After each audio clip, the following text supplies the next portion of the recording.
اور اس طریقے سے پونزی روزانہ $2.5 lakh کمانے لگا. کمانے کیا لگا، ایکچولی بچانے لگا. $1800 سے اس نے شروع کیا تھا یہ سب. $20 ملین بنا لیے تھے. اب یہ پیرامڈ ٹوٹتا کب ہے؟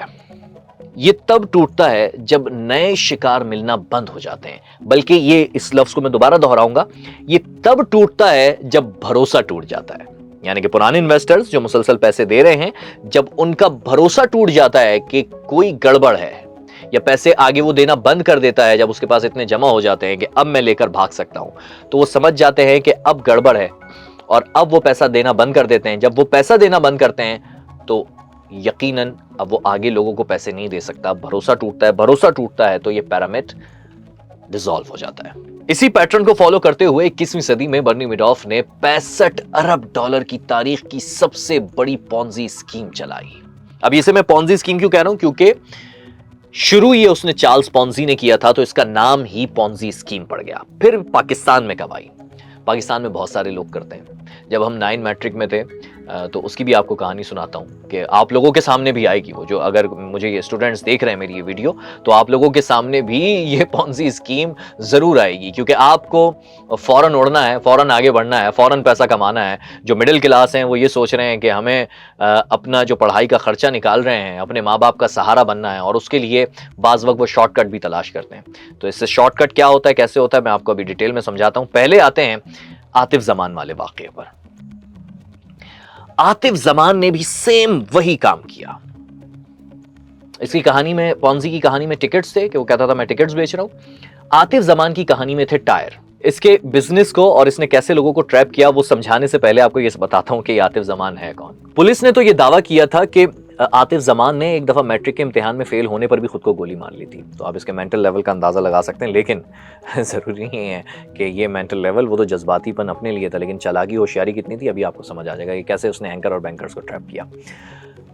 آ جاتا ہے سن 2013. ایک ٹائر کمپنی میں یہ $15,000 ماہانہ کا ملازم تھا. اور پھر ایک دن، جیسے کہ اب دیکھیں، اب چارلز پونزی جیسے اس میں ایک بینک میں ملازمت کرتا تھا، اس کو بھی نکال دیا گیا تھا، پھر اس نے شروع کیا.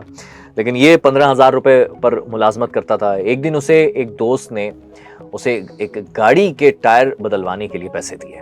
عاطف کیا کرتا ہے، وہ پیسے ڈالتا ہے جیب میں اور ٹائر، کیونکہ وہ آبویسلی شاپ میں تو کام کرتا تھا، وہ ٹائر نکال کر اس کو لگا دیتا ہے. اور کچھ لوگ یہ بھی کہتے ہیں کہ جی اس نے ادھار پر مطلب ڈیل کر لیا تھا کہ جی یہ ادھار پر میں ٹائر لگوا رہا ہوں. یہاں سے اس کو سمجھ آیا کہ وہ اپنی جیب میں پیسے ڈال سکتا ہے صرف اپنی زبان کی بنیاد پر. اب غور کیجئے گا، اس نے کبھی زندگی میں کوئی ٹائر امپورٹ نہیں کیا تھا، کبھی زندگی میں اس کی کوئی فیکٹری نہیں تھی، وہ تو ایک ملازم تھا، اس کا کبھی کوئی کاروبار نہیں تھا. لیکن وہ ایک ایسا پلان بنانے جا رہا تھا، ایک ایسی دنیا لوگوں کو دکھانے جا رہا تھا جو اس کے اپنے خیالات میں تھی.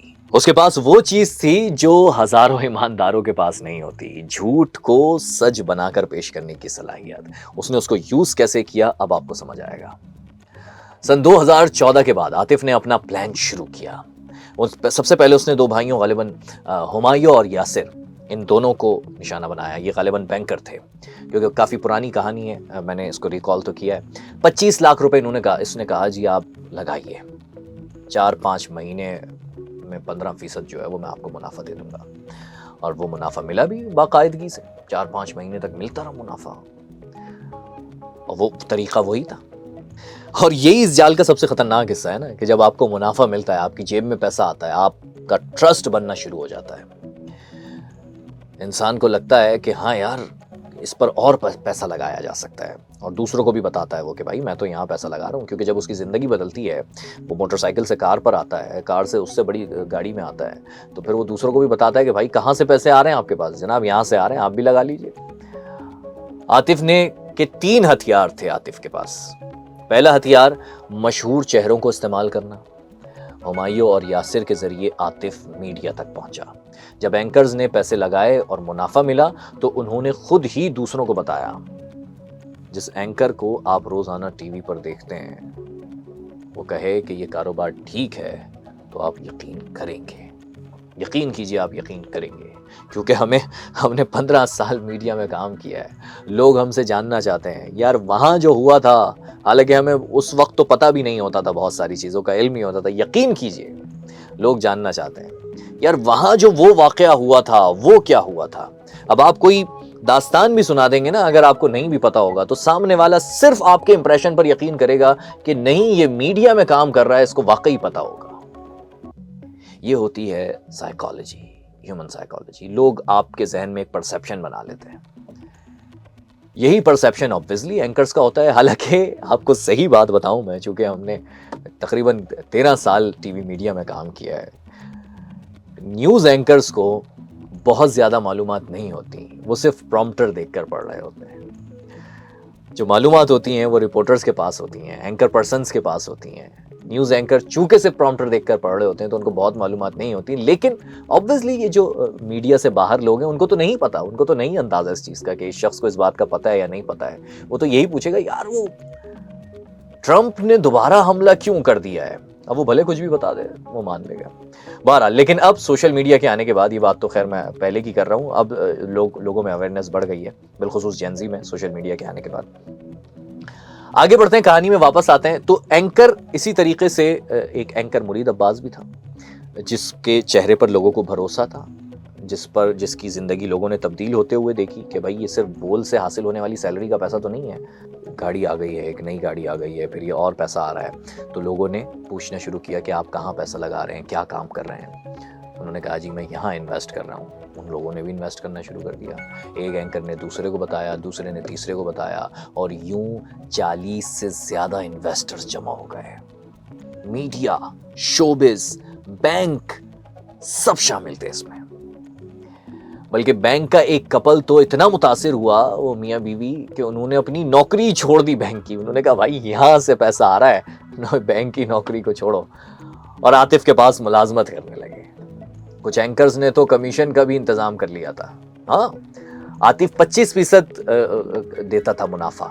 دوسرا جو ہتھیار تھا عاطف زمان کا، عاطف اسلم کہہ رہا ہوں، عاطف زمان کا، وہ یہ تھا کہ گورنر پنجاب کو اس نے ایک دفعہ جو ہے وہ 1 لاکھ روپے کا صرف چیک دیا اور تصویر کھنچوائی اور فیس بک پر لگائی کہ جیسے بہت بڑا وہی یہ بزنس ٹائکون ہے، اور یہ دیکھو گورنر پنجاب کو چیریٹی کر رہا ہے، کہ بڑے لوگوں سے تعلقات ہیں، اور بڑے لوگوں کی جو ہے وہ کسی کی ایک بڑے ادارے کی وہ کینٹین چلا رہا ہے. بہت زیادہ چیزیں اس نے ایسی شو کی کہ بھائی میں کنٹینر کے سامنے ایک تصویر لی اور تصویر لے کر جو ہے وہ فیس بک پر لگا دی کہ جی نئی کھیپ آ گئی ہے ٹائرز کی. حالانکہ وہ خالی کنٹینر کے سامنے لے کر، سب کچھ جھوٹ تھا. سوشل میڈیا پر تصویریں لگا رہا تھا. تصویریں لوگ کہتے ہیں بولتی ہیں، تصویریں جھوٹ بھی بولتی ہیں. لوگوں نے یہ نہیں سمجھا. اس کا جو تیسرا ہتھیار تھا، 2 ہتھیار میں نے آپ کو بتایا، تیسرا جو اس کا ویپن تھا وہ یہ تھا کہ کیش کو روٹیٹ کرنا، کیش سے کھیلنا. پیسہ لیتے ہی عاطف زمان اتنی ہی رقم فوراً جو ہے وہ چیک کاٹ کر دے دیتا تھا، انویسٹر کے ہاتھ میں تھما دیتا تھا کہ یہ لو بھائی آپ کا چیک آ گیا. اب آپ کی مرضی ہے، آپ اس پیسے کو کیش کرانا چاہتے ہو یا چیک آپ مجھے واپس ریٹرن کر دیتے ہو تو اس پر مزید اتنا منافع ملے گا. اب جب ایک شخص دیکھ رہا ہے یار میرے ہاتھ میں چیک تو آ گیا 5 لاکھ کا، ایک کام کرتا ہوں اسے واپس دے دیتا ہوں، اس کو 10 لاکھ کیوں نہ بنا دوں. چیک واپس آ گیا. کانفیڈنس بلا کا تھا. اکاؤنٹ میں پیسے بھلے ہو نہ ہو، کچھ زیادہ چک چک کرتا تھا، اس کو بھی چیک کاٹ کر دیتا تھا. اب کیونکہ سب کچھ کیش میں تھا، کوئی رسید نہیں تھی، کوئی اکاؤنٹ نہیں تھا، کوئی ریکارڈ نہیں تھا، اب سب پھنسنے والے تھے. لیکن اس سے پہلے اب میں آپ کو لے کر چلتا ہوں کہ مرید عباس کون تھا، جس کی قتل میں یہ اس شخص کو سزا ہوئی ہے، سزائے موت ہوئی ہے. مرید عباس میاں والی کے ایک چھوٹے سے گاؤں میں رہنے والا تھا. اتنی بڑی محنت کی تھی اس شخص نے، اور اپنی محنت سے ہی کراچی آیا، اور ایک بڑا ہی زبردست کام کاج کرنے والا، محنت کرنے والا انسان تھا. اپنی محنت سے، کیونکہ ہم جانتے ہیں سما میں بھی اس نے کس طریقے سے نوکری حاصل کی تھی، اور پھر اس کے بعد اینکر کس طریقے سے بنا تھا، کہ جن صاحب نے اس کو اینکر بنایا تھا ان سے بھی واقف ہوں. اب ایک صبح مرید عباس جاگنگ کر رہا تھا پارک میں. اس کے وہیں پر عاطف زمان بھی آتا ہے. عاطف زمان وہ شخص جو کہ جھوٹ بولتا ہے، ٹریپ کرتا ہے لوگوں کو. مرید عباس جو کہ اینکر ہے، آپ کو اس لیے سمجھا کرتا ہوا چل رہا ہوں. اب عاطف زمان مرید عباس سے بات چیت شروع کر دیتا ہے. جاگنگ کرتے ہوئے یہ بات چیت شروع ہو رہی ہے. اب چونکہ مرید عباس نے عاطف زمان کو دیکھ رکھا تھا، ہمایوں وغیرہ جیسے میں نے ابھی شروع میں ذکر کیا ان کے ساتھ، عاطف زمان اور ان میں بات چیت شروع ہو جاتی ہے کہ جی آپ کیا کام کرتے ہیں، کیسے کرتے ہیں، کہاں پیسہ لگانا ہوتا ہے، اچھا جی ٹائر کا بزنس ہے، اتنے پیسے لگانے ہوتے ہیں تو اتنا مل جاتا ہے، ٹھیک ہے جی۔ ابھی تک مرید نے پیسہ نہیں لگایا، اس سے پہلے کی بات بتا رہا ہوں، یہ پہلی ملاقات بتا رہا ہوں جب اس کی عاطف زمان سے ہوتی ہے۔ مرید انسپائر ہوتا ہے اور مرید اپنا پیسہ لگاتا ہے، نہ صرف اپنا پیسہ لگاتا ہے بلکہ جب اس کے حالات بدلنے لگتے ہیں، جیسے کہ اب سے کچھ دیر پہلے میں نے بتایا، تو باقی لوگ بھی پیسہ لگانا شروع کر دیتے ہیں، رپورٹرز بھی، اینکرز بھی، اور چونکہ اسکرین فیس ہے تو لوگ بھروسہ کرتے ہیں، فیملی ممبرز بھی۔ مرید نے 100 سے 120 ملین روپے لگا دیے۔ اس کے ایک ساتھی نے بتایا تھا کہ جب وہ مرید صاحب کا حلیہ دیکھتے تھے، ٹپ ٹاپ گاڑی، اچھے دوست، تو وہ بھی متاثر ہوتے تھے۔ میڈیا میں تنخواہیں دیر سے ملتی ہیں تو سوچتے تھے کہ بھائی یہ کیا کام کر رہے ہو، انویسٹمنٹ کہاں کر رہے ہو، تو ہم بھی انویسٹمنٹ وہیں کرتے ہیں۔ لیکن مرید نے ایک کام ایسا کیا تھا جو اس کی اچھائی کی بھی نشانی ہے، وہ بتاتا ہوں میں آپ کو۔ جب کسی ساتھی نے گاڑی بیچ کر پیسے لگانے کی بات کی تو مرید نے اسے سرائکی میں سمجھایا، ابھی احتیاط کرو، معاملات اچھے نہیں چل رہے۔ لیکن یہ آگے کی بات ہے جو میں نے آپ کو پہلے بتا دی، یہ ابھی کی بات نہیں، ابھی تو مرید نے پیسہ لگانا سٹارٹ کر دیا۔ یہ تب کی بات ہے جب مرید کو اندازہ ہو گیا تھا کہ وہ پھنس گیا ہے، وہ ٹریپ ہو گیا ہے، لیکن اس نے پھر دوسروں کو بچانے کی کوشش شروع کر دی تھی۔ اب آپ کو یہ بتاتا ہوں میں کہ مرید نے جب پیسہ لگا دیا، سب ٹریپ، اس کو لگا کہ جی میں ٹریپ ہو رہا ہوں، وہ کہانی کہاں سے شروع ہوئی؟ کہانی جو خراب ہونا شروع ہوئی وہ تھی دسمبر 2018 سے، جب عاطف زمان کے پاس اس کا سب سے بڑا انویسٹر، سب سے بھروسے کا بندہ، وہ لندن شفٹ ہونا چاہتا تھا، وہ اپنے پیسے مانگنے جا رہا تھا واپس، اور یہ بات اب لیک ہونے والی تھی۔ پھر جون 2019 میں مرید عباس سمیت 4 دوست باکو گئے۔ اب کھچڑی پکنا شروع ہو گئی تھی۔ اب باکو میں کیا باتیں ہوتی ہیں؟ ایک دوست جس کا نام غالباً عمر ریحان تھا، اس نے یہ کہا کہ جی بظاہر تو سب ٹھیک ہے یار، لیکن کچھ ہے جو نظر نہیں آ رہا، کچھ گڑبڑ ہے۔ سب کے کان کھڑے ہو گئے، عمر ریحان اتنا قریبی بندہ، پیسے بھی لگے ہوئے ہیں، ایسی بات کر رہا ہے۔ پھر انہوں نے واپس آ کر فیصلہ کیا کہ اب مزید پیسے نہیں لگائیں گے، جتنے لگے ہوئے ہیں پہلے وہ واپس نکالتے ہیں، نہ کسی اور کو لگانے دیں گے۔ یہ بات عاطف کو پتہ چل گئی۔ اب یہ بھی سمجھیے گا کہ اس کا نیٹ ورک کوئی چھوٹا نہیں تھا، وہ کوئی چھوٹا، کیونکہ اربوں روپے اس کے پاس جمع ہو رہے تھے، تو وہ کام بھی جو ہے وہ کچا نہیں کر رہا تھا۔ عاطف کو یہ بات پتہ کیسے چلی؟ اس کے گھر میں جو صفائی والا تھا، جو ڈرائیور تھا، وہ کوئی اور نہیں بلکہ اس کا اپنا سگا بھائی عادل زمان تھا، جو سب کچھ سن کر عاطف تک پہنچایا کرتا تھا۔ عاطف نے حساب لگایا، اگر مرید نے پیسے نکال لیے تو پیچھے کے تمام انویسٹرز وہ بھی پیسے نکال لیں گے اور پوری اسکیم بیٹھ جائے گی۔ جیسے میں نے آپ کو شروع میں سمجھایا تھا کہ پیرامڈ، اگر انویسٹر پیسے نکال لے تو اسکیم بیٹھ جاتی ہے۔ پھر اس نے ایک آخری فیصلہ کیا، اور وہ ایسا فیصلہ تھا جو اسے آج تختہ دار تک لے آیا۔ پولیس نے اس وقت اس بات کی تصدیق کی تھی کہ عاطف زمان نے 5 انویسٹرز کو مارنے کا پلان بنایا تھا۔ 9 جولائی 2019 شام کے 8 بج رہے تھے۔ مرید عباس گھر میں تھا اپنی بیوی زارا کے ساتھ، اچانک فون آتا ہے۔ فون عاطف کا تھا۔ آ جاؤ، اپنے 5 ملین واپس کرنے تمہارے، لے لو آ کر۔ مرید نے اپنی بیوی زارا کو یہ بات بتائی کہ عاطف مجھے پیسے واپس دینا چاہ رہا ہے اور میں اس سے پیسے واپس لے کر آ رہا ہوں۔ حالانکہ عاطف کے الفاظ یہ تھے کہ آ جاؤ تمہاری فائل کلوز کرنی ہے، اور اس کا مقصد کچھ اور تھا۔ اور اس نے صرف مرید عباس کو نہیں بلایا تھا بلکہ عاطف نے مزید 5 لوگوں کو بلایا تھا۔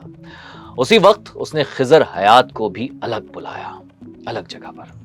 ان میں سے غالباً 3 انویسٹر، جس نے 5 کو غالباً فون کیے تھے، چونکہ پرانی بات ہو گئی ہے، میں ریکال کرنے کی کوشش کر رہا ہوں، لیکن 5 کو اس نے فون کیے تھے، 3 نہیں آئے تھے اور 2 پہنچ گئے تھے، جن میں سے ایک تھا خضر حیات۔ خضر حیات جو کہ سگنل پر موجود تھا، وہ جیسے ہی عاطف کے قریب آیا، عاطف نے اسے گولی مار دی، اور پھر وہ گیا دفتر، جہاں مرید عباس پہلے سے بیٹھا اس کا انتظار کر رہا تھا۔ عمر ریحان بھی وہاں پر موجود تھا۔ عاطف اپنے آفس میں داخل ہوا، وہاں مرید عباس موجود نہیں تھا، وہاں صرف عمر ریحان بیٹھا ہوا تھا۔ عاطف نے ڈائریکٹ عمر ریحان سے پوچھا، مرید کہاں ہے؟ چونکہ مرید اس وقت واش روم میں تھا، عمر نے کہا وہ واش روم گیا ہے۔ عمر نے عاطف کے ہاتھ میں پستول دیکھ لی، وہ کانپنے لگ گیا۔ اسی لمحے، عین اسی وقت، مرید عباس واش روم سے باہر آ گیا۔